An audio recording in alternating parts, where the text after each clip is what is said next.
Sa isang nakalimutang panahon, nabuhay ang isang kaharian na hindi kailanman nagkukulang sa pagkain. At ang mga tao doon ay namuhay ng komportable nang hindi kailangan magtrabaho.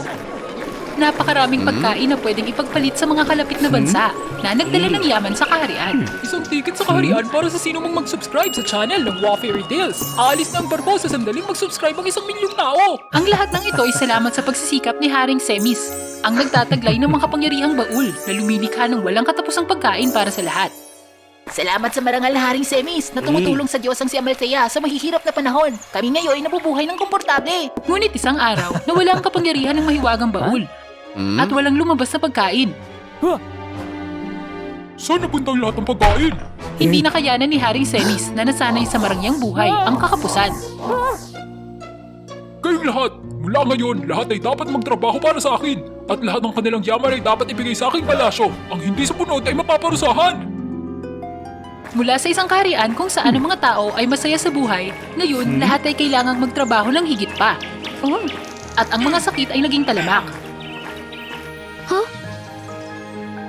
Freya, anak ko, halika dito at magpahinga. Maging si Freya, ang pinakamagandang babae sa kaharian, ay kailangang magtrabaho ng masigasig para matulungan ang kanyang pamilya. Ang mahirap na buhay ay sanhi ng malubhang karamdaman ng kanyang mga magulang, kaya't mas nagsumikap si Freya upang suportahan sila. Isang umaga, nakakita si Freya ng sugatang babaeng kambing sa hardin at iniuwi ito para alagaan.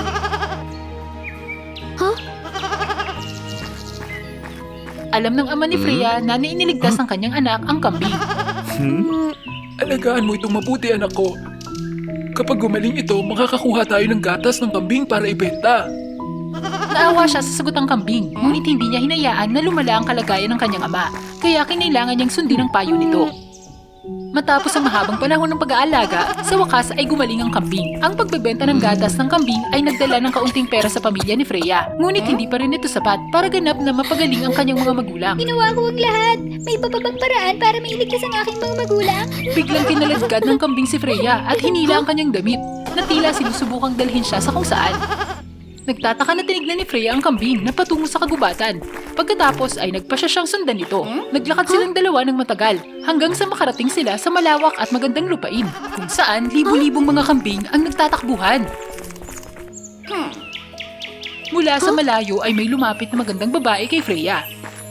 Kamusta? Ako ang diyosa ng kasaganahan, si Amalthea, na nagbabantay ng magandang kapatagang ito.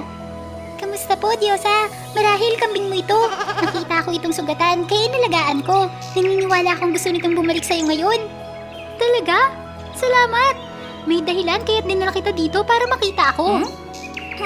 Ano ang problema? Sinabi ni Freya sa diyosa ang kwento ng kasalukuyang sitwasyon ng kaharian. Tila nakatulong ito sa diwata na mapagtanto ang isang bagay. Ito ay si Semis. Freya, ikaw at ang mga tao ay naloko.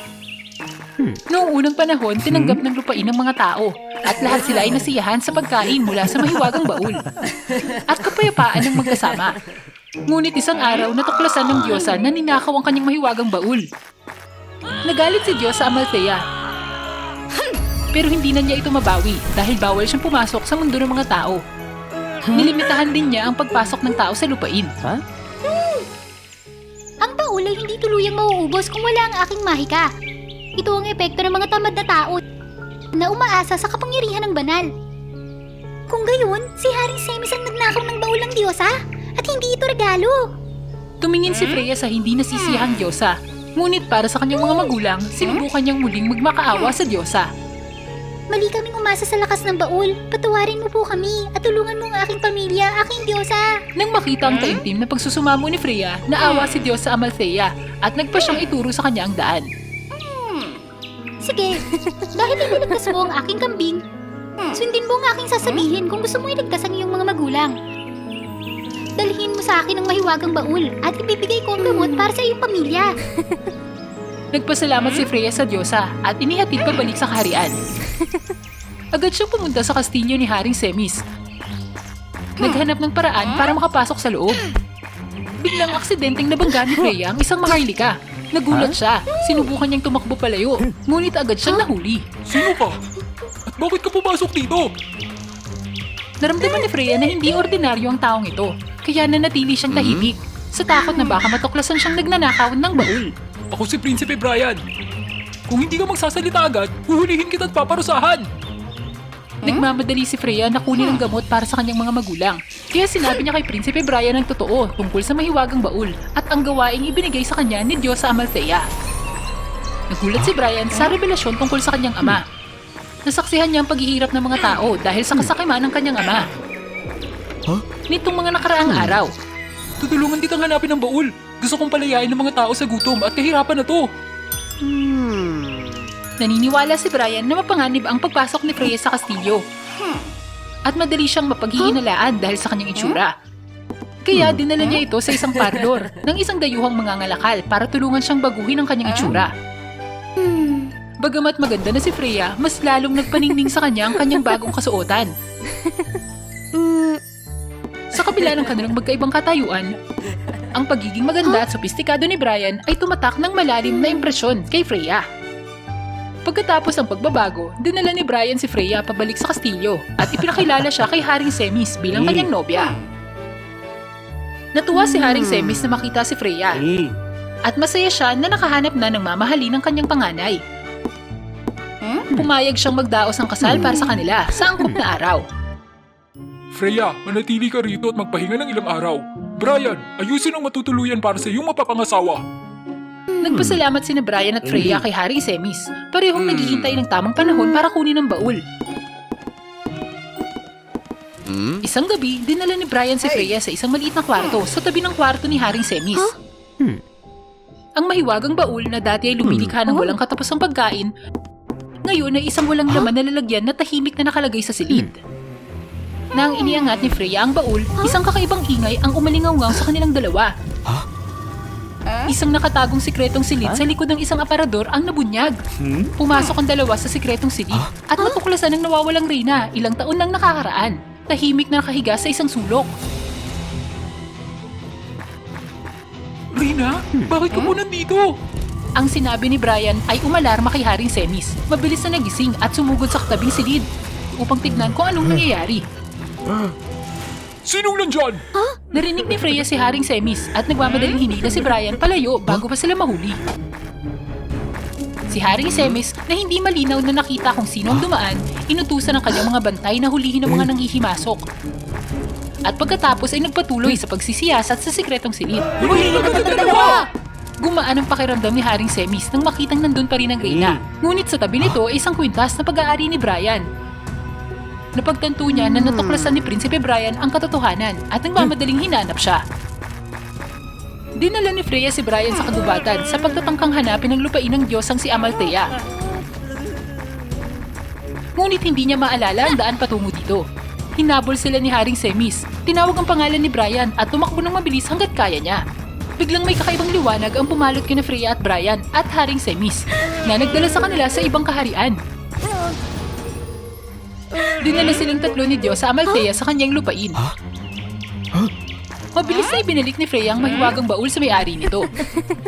Matapos maibalik ito, agad na ibinalik ng baul ang mahika nito, dahilan para muling makagawa ng pagkain.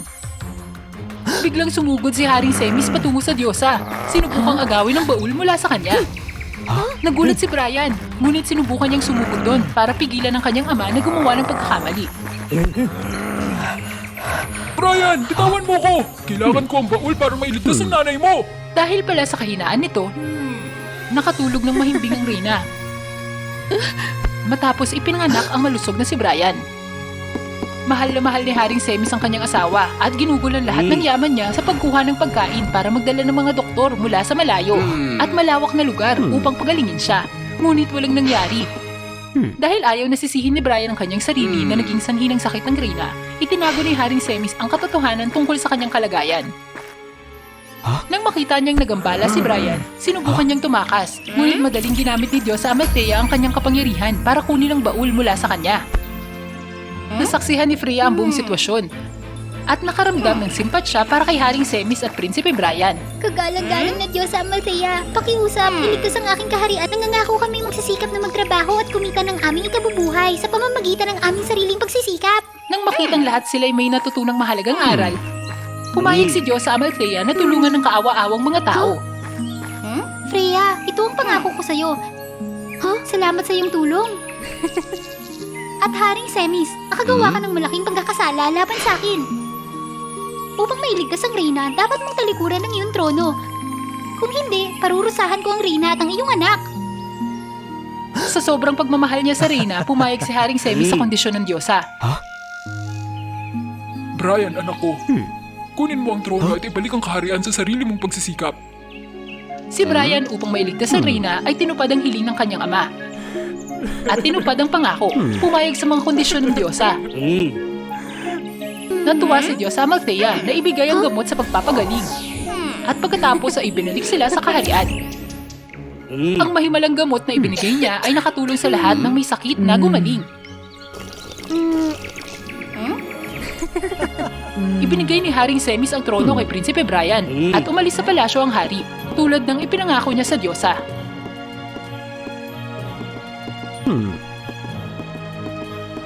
Naging hari si Brian at pinakasalan si Freya. Sama-sama nilang pinangalagaan ang kanilang mga mamamayan. Binibigyan sila ng masaya at masaganang buhay. Mula noon, ipinagdiwang ng kaharian ang taunang pagdiriwang bilang parangal sa diyosang si Amalthea sa pagligtas sa kanilang kaharian at pagdarasal para sa masaganang ani.